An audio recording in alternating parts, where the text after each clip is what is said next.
আমাদের প্রথম শেষ ঠিকানা আমাদের প্রিয় মাতৃভূমি বাংলাদেশ। এবং যারা দেশের টাকা চুরি করে বিদেশে বাড়ি বানায় তারা দেশপ্রেমিক নয়। আমরা দেশপ্রেমিক জনগোষ্ঠী আমরা তৈরি করতে চাই।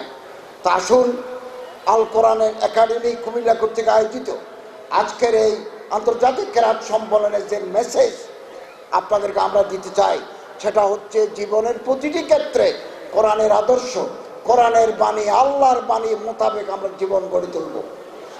এর ডিভিয়েশন, এটা থেকে যদি আমাদের বিচ্যুতি ঘটে তাহলে আমাদের পতন, আমাদের পিছিয়ে যাওয়া অনিবার্য হয়ে পড়বে।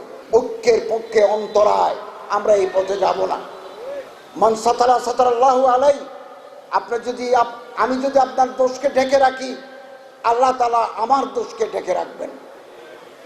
আমি যদি আপনার দোষগুলো মার্কেটে ছড়াই দিই, আল্লাহ আপনার ল্যাংটা করে দিবেন।